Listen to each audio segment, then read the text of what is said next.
오늘도 서현살롱을 방문해 주셔서 감사합니다. 제가 50대 초반 여성이에요. 어려운 환경에서 자랐기 때문에 고등학교 때부터 돈을 벌어 학교에 다녀야 했어요. 제 첫 직장은 이문의 슈퍼마켓이었죠. 이문의 가게에서 물건을 정리하고 카운터를 맡아 돈을 받으면서 문제집을 샀고 샤프나 형광펜도 구입했어요. 부모님이 능력이 부족하다면 제가 잘해야 한다는 생각에 악착같이 공부했고 덕분에 장학금을 받아 대학에 진학할 수 있었어요. 대학 시절에도 아르바이트와 공부에 전념했습니다. 열심히 산 결과 어려운 시기에도 취직해 짧은 시간 안에 팀장으로 승진했고 거래처에서 남편을 만나 결혼했어요. 남편은 매우 부지런하고 열심히 살아가는 사람으로 서로 누구의 도움도 받지 않고 자신의 힘으로 잘 살자는 마음가짐이 맞아 결혼하게 되었죠. 하지만 남편 집은 여전히 부족한 상태이고 우리 집은 보다 풍족한 편이라 처음 인사할 때부터 시어머니가 저를 선호하지 않았어요. 처음 만난 순간에 시어머니가 갑자기 너희 집에서 우리 성훈이에게 빌붙어서는 안 돼. 너도 잘 팔기로 했으니 너희 친정은 내가 책임져 라며 이야기했고 남편은 걱정 마세요. 유진이네는 우리 형 같은 사람이 없어요 라며 상황을 진정시켰어요. 결혼 전에 남편의 형 이야기를 들으며 그렇게 전해주었기 때문에 부인에게 변화가 없어야 한다 생각했던 시어머니는 물러나 버렸어요. 결혼식을 올렸고 수도권에 조촐한 신혼집을 마련했지만 신혼 초부터 장모님이 자주 방문해 주셨어요. 처음에는 좋게 생각하며 대접했지만 나중에는 일주일에 4번 정도 우리 집에 오시고 차리신다고 해서 남편이 난색을 표했어요. 왜 자꾸 우리 집에서 먹고 자냐? 우리 신혼인데 이런 건 아니지. 수익이 나면 밥값을 내겠지만 걱정 말라며 남편이 말했는데 너 결혼하고 변했다. 너 형처럼 너희 집에 자주 출입하는 거야? 너희 신혼집에 가서 차려주고 다 닦아주겠다 이런 건 어디 있어? 라며 장모의 말과 맞짱을 뜨니 저는 가만히 있었어요. 그러던 중 다음날 시어머니가 회사로 전화를 했어요. 너네 집에 자꾸 오면서 뭐라고 했냐? 안 그러면 지영이에게 왜 그렇게 말을 해? 합리치 않는 소리 하지 마. 내 자식을 왜 그랬니? 라며 꾸짖고 한 번 더 그렇게 말하면 안 돼. 지훈이를 이렇게 멀리까지 키운 어머님이 뭐라고 하고 다닐래? 너네 신혼집에서 마음만 찌푸리니까 라며 전화 끊었어요. 부모님과의 갈등을 피하고 싶어서 남편에게 아주버님 우리 집 오시는 걸로 너무 뭐라고 하지 마세요. 사업이 어느 정도 잘 자리를 잡으면 안 오실 것이고 형제 사이에서는 왜 상하면 안 된다고 생각합니다. 사업 결과를 보면서 알게 되겠지만 뭔지 모르겠지만 계속 진행하다 중간에 중단하지 않으면 다행이라고 하며 질린 표정을 지었습니다. 그동안 돈만 날린 것 같아서 그럴 수 있겠다 싶었습니다. 아주버님께서 노력하는 것으로 생각했지만 남편이 말한 대로 얼마 가지도 않아 가성비가 나쁘다더니 생각했던 수익률이 나오지 않아서 사업을 중단하고자 했습니다.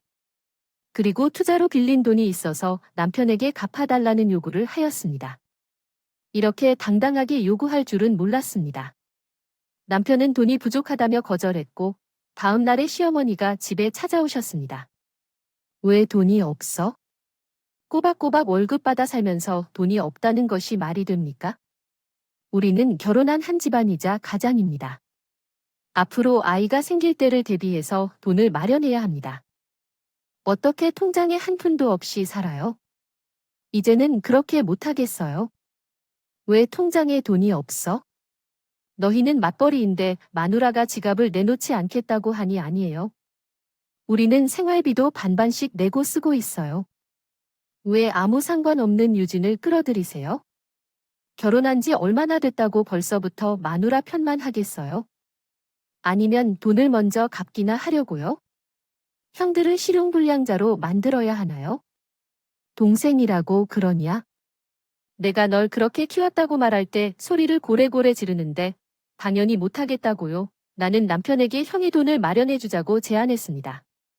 어머니의 말도 일리가 있었고 형이 힘들 때 도와주지 않을 순 없었습니다. 난 그렇게 생각했고 평생 그러다 보니까 화가 나서 그렇다고요. 이번이 마지막이라고 말할게. 이제는 정말 돈이 부족하다. 남편은 아주버님의 돈을 갚았습니다. 예상치 못한 큰 액수여서 제 적금도 꺼내야 했습니다. 그때 제가 그렇게 했던 것은 시어머니가 우리를 인정해줄까 했기 때문인 것 같습니다. 하지만 우리를 제외한 시부모님은 항상 냉담했습니다. 시아버지는 시어머니보다 덜했지만 비슷했습니다. 어릴 때부터 아주버님께서는 항상 1등을 해야 하고 좋은 대학에 가서 자랑스러운 아들로 인식되었을 것 같았습니다. 남편도 잘했지만 형과 비교하면 모자란다고 생각한 것 같습니다. 집안이 좋지 않았기 때문에 더 실망하셨던 것 같았습니다. 내가 잘하면 된다고 생각해서 시어머니가 시키는 대로 매주 시댁에 가서 일도 하고 손님을 대접하고 명절 제사상까지 열심히 했습니다. 1년 반 정도가 지난 후에 임신했습니다. 남편과 친척은 축하해 주었지만 시부모님은 그다지 긍정적인 반응이 아니었습니다. 그래도 시어머니가 집에 사과를 사러 왔는데 아이가 생겼다고 핑계를 대고 게으른 부릴 생각하면 안 된다라고 하시고 가셨습니다. 너무 서운해서입니다. 혼자 하루 종일 울었어요. 결혼해서 시댁이 할 만큼 다 했다고 생각했는데 여전히 냉정한 시부모님의 태도가 속상했어요. 아이를 낳을 때 더 힘들었죠. 병원에서 아이가 옆으로 누워있다고 제왕절개를 해야 한다고 했지만 시부모님이 끝까지 자연분만을 강요했어요. 시아버지까지 애들은 자연분만으로 낳아야 머리도 좋고 성격도 좋다고 주장했거든요. 어디서 말인지 알아들어가지 않은 아빠가 편하게 하려고 애를 멍청이로 만들려고 하는 건 아닌가라며 제왕절개를 주장했습니다. 남편은 무조건 제왕절개를 하라고 했지만 부모님의 말은 신경 쓰지 않았습니다. 저에게도 역시 제왕절개를 했을 때 아이의 머리가 나쁘다는 말은 어디서 들었는지 모르겠어요. 시어머니는 의사한테 꼭 자연분만으로 낳아야 된다고 고집했지만 의사는 고집하면 아이와 선물이 위험해질 수 있다고 경고했습니다. 시어머니는 내 귀한 손자 얼굴에 칼자국 나면 어쩌려고 라며 제왕절개를 반대했고 제왕절개를 하면 아이가 좋아하지 않을 수 있다는 말도 했습니다. 저는 자연분만을 시도했지만 10시간이 넘도록 아이가 나오지 않아 남편이 시어머니를 집에 보내고 제왕절개를 해야 한다고 말했어요. 그렇게 우여곡절 끝에 첫 아들이 태어났지만 시부모님은 미역 한 줄기만 다른 사람에게 보내고 병원에 한 번도 찾아오지 않았어요. 그 당시 번임이 여자를 만나게 되었는데 그 여자가 변호사이고 잘 사는 사람이라고 하더군요. 제가 아이를 낳을 때 아주버님은 여자를 집에 데려온다고 했고 그 덕분에 시부모님은 우리를 전혀 신경 쓰지 않았습니다. 내려간 건 아들도 낳고 나서였어요. 여자는 인사를 남으로 갔던데요. 나중에 집으로 아이를 보러 온 시어머니는 계속해서 예비 며느리를 칭찬했어요. 변호사라 그런지 애가 세련되고 특별하게 보인다며 모든 사람들이 그런 며느리를 보고 싶어 했나 봐요. 남편은 출산일에는 자기 부모님을 다 포기한 것 같았어요. 제가 손자를 봤을 때 형과 신부의 집에 와서 인사하는 게 더 중요하다며 싸워도 시부모님은 남편만 욕했답니다. 그래서 시어머니가 무슨 얘기를 해도 시부모님은 척척 듣고 제게는 섭섭한 감정도 들지 않아서 입을 열지 않았어요. 아주버님 결혼 이야기는 잘 진행되어서 양쪽 집안이 상견례를 마치고 본격적인 결혼 준비를 시작했어요. 결혼식 당일까지 몸조리도 안 끝난 상태에서 너무 많은 일을 해야 했어요. 예단 사는 것부터 음식하기까지 시어머니는 모두에게 저에게 맡겼고 남편은 제게 도와준다며 질리고 어디 멀리 이사 가자고 했어요.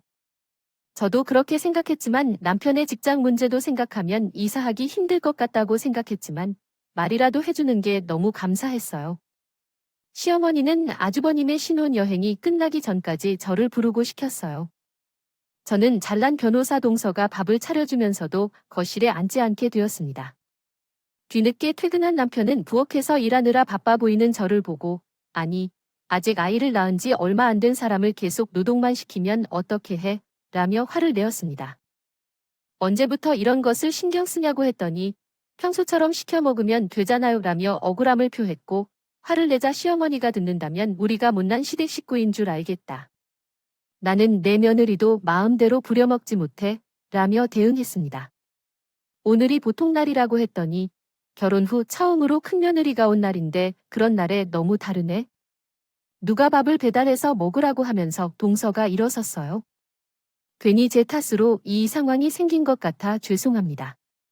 그래도 아랫동서가 제게 한 번은 밥을 준비해 줄 수 있다고 생각했는데 이렇게 큰 소리를 지르기는 몰랐어요. 남편은 형수님도 다음에 그 사람 밥 좀 해달라고 해주세요. 뒷동서가 아랫동서 아이를 낳았으니 밥 한 번 정도는 가능하지 않을까요? 결혼을 약속했는데 병문안도 안 왔으니까요. 라고 말했습니다. 이에 아주버님이 어디다가 그 덩달아 큰 소리하고 누가 밥을 해줘 라며 큰 소리로 말했고 시부모님과 아주버님이 남편을 비난하며 화를 내기 시작했어요. 더는 참을 수 없어 부엌에서 나왔어요. 그만하세요. 대체 이 사람이 어떤 잘못을 했길래 이렇게 날린 거죠? 못할 말한 게 아니잖아요. 제가 집 가정부인 것이 문제가 아닐 거예요. 상황이 그런 거예요. 남편이 아주버님한테 빚을 청산해준 만큼 말도 못해요. 제가 조금만 잘하면 남편이고 제 아이고 인정받겠지 했는데 전혀 그럴 것 같지 않아요 라고 말했습니다. 여보, 집에 가자 라고 말한 남편은 진짜 이제 여기 발도 안 디딜 거니까 그렇게 알고 있어요. 무슨 일이 생겨도 제가 불러야 하니까 라고 말했습니다. 따라 시댁을 나온 후로 우리는 정말 시댁과 마주치지 않게 지냈어요. 가끔 시어머니가 전화해서 밥을 주문했지만 사람 대접은 스스로 해야 한다며 돈만 보내주고 잘 가라고 했어요. 남편은 다른 회사를 알아보는 동안이었어요. 현재 자기 본가와는 멀리 떨어진 곳에서 사는 계획 같더라고요. 그 사이에 윗동서가 임신하게 되었고 아이를 낳을 시기가 되었습니다. 산부인과에 입원 예정이었는데 남편과 함께 아이를 보러 병원에 가기로 했습니다. 아이가 이미 태어나 신생아실에 있다는 소식을 듣고 도착했어요.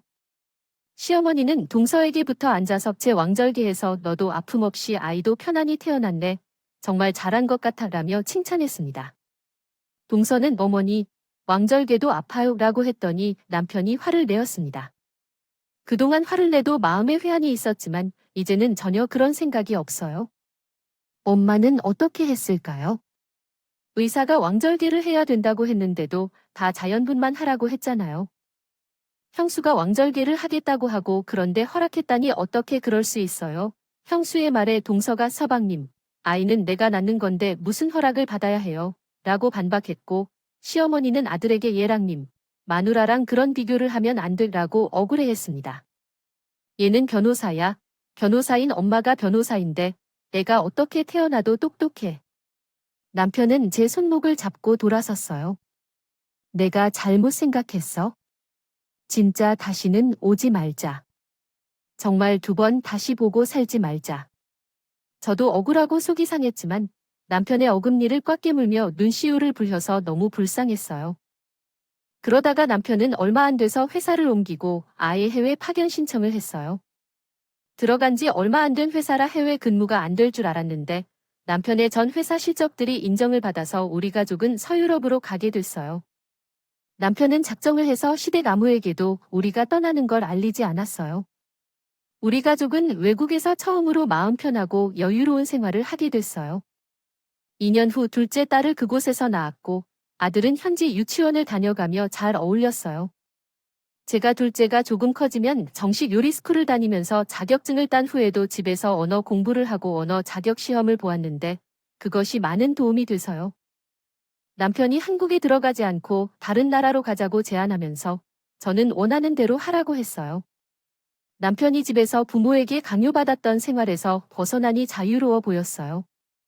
그렇게 우리는 해외에서 상당한 시간을 보낸 후에 한국으로 와서 수도권 외곽에 살기 시작했지만 시댁과는 연락을 끊은 채 지내고 있었어요. 때때로 저라도 연락을 해야 될까 하다가도 아이를 출산하면서 겪은 일이 떠올라서 몸살이로 말곤 그만두었어요. 외국에서 함께 요리 공부를 한 사람과 파스타 가게를 열었는데 레스토랑이 젊은 사람들 사이에서 입소문을 타면서 잘 되기 시작했고 아들은 미국의 좋은 법학대학에 합격했어요. 남편의 회사 법무팀에 있는 국제변호사가 특별히 잘 봐주어서 미국 대학에 추천서를 써준 겁니다. 딸도 공부를 잘 했는데 한국 대학에 가기로 했어요. 아들이 미국에 가기 위해 바쁠 때 딸이 학교에서 나에게 말했어요. 엄마, 우리 모르는 친척이 있어요. 학교에서 어떤 애가 나를 보고 자기 사촌이라고 했어요. 가슴이 두근거렸지만 그럴 수도 있지만 어떻게 알았어? 라고 물었습니다. 걔가 사촌이 맞다면 난 별론데라고 말했지만 더는 말하지 않더군요. 혹시 시댁에서 알게 된 사실 때문에 불안해하기도 했지만 시어머니가 우리 가게를 알고 찾아왔다는 걸 알게 됐어요. 시어머니는 나이가 많아져도 여전히 무시하는 눈초리를 냈어요. 시댁이나 형이 어떻게 지내는지 잘 모르겠으니 저는 그저 벌금을 이어가기로 했어요. 어느 날 상훈이와 많이 약속을 한 뒤 집을 나서는 동안 남편에게 이야기했어요. 나가지 마. 또 생소한 사람과 무리한 얘기를 나눌 것 같아. 그리고 제 레스토랑에 대해 질문했어요. 아들 학교에 형님 딸이 다니나 봐. 그래서 피하려고 했는데 또 만났다며 한숨을 내쉬었고, 제가 혹시라도 시어머니가 애들을 학교에 보낼까 봐 약속 장소에 나가기로 했어요. 시어머니는 저를 보자마자 되겠든 내가 우리 지훈이 좀 도와줘야겠다. 지우에게 미국 대학 추천서를 써준 국제 변호사 있잖냐? 그분에게 얘기 좀 잘 해봐 라고 말했어요. 지훈이가 억울한 일을 당하게 생겼어. 어머니, 그런 것은 따로 변호사를 선임하시면 좋을 것 같아요. 그분은 회사에 소속된 분이에요.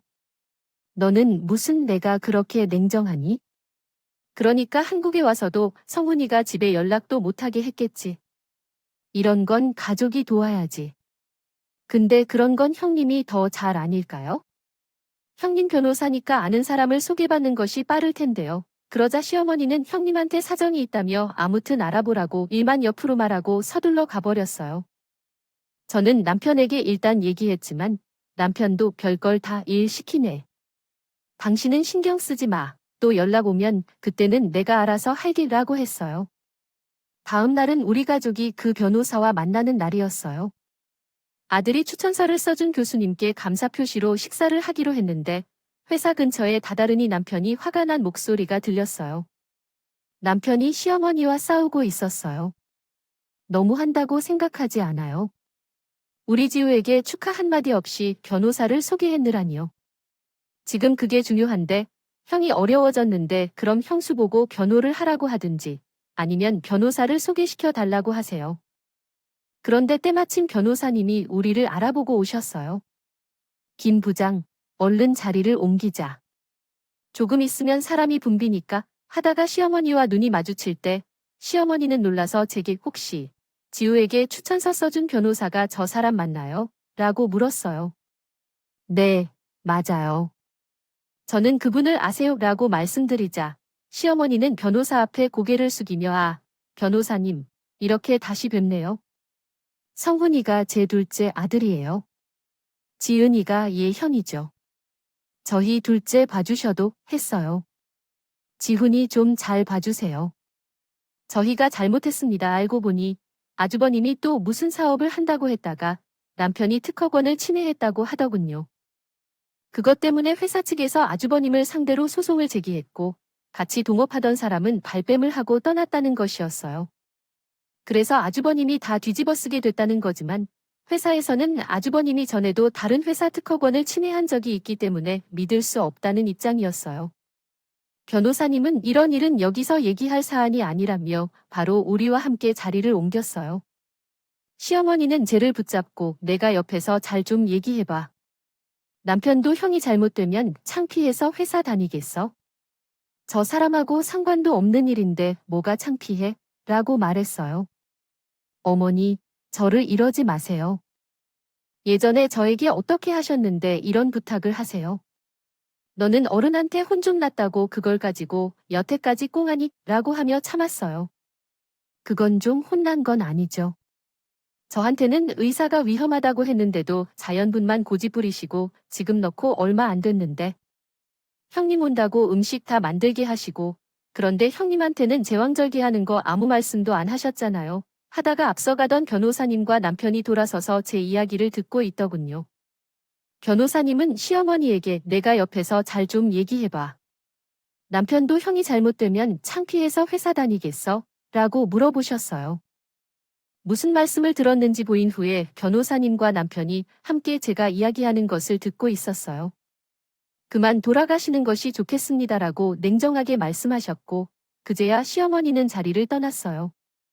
나중에 딸에게 얘기를 들으니 형님이 이미 이혼하고 다른 남자와 결혼했다고 합니다. 아이는 아주버님과 시부모님과 함께 살고 있는데 딸 얘기를 들으니 다른 학교에서 문제가 있어서 1년을 쉬었다가 애들이 다니는 학교로 전학을 왔다고 합니다. 결국 아주버님이 손해배상으로 큰 금액을 지불하게 되었고 시부모님은 어쩔 수 없이 집을 팔고 지방으로 이사를 갔습니다. 시어머니는 나중에 저에게 와서 그동안 잘못했다고 사과를 하고 남편은 그래도 다시 보지 않았으면 좋겠다고 했어요. 저도 예전 생각하면 스택 식구들 보기가 참 힘들고요. 대신 매달 형님의 딸이 고등학교를 졸업할 때까지 용돈을 조금씩 보내기로 했어요. 제가 학교 다닐 때 어려웠던 것이 생각나서 그랬죠.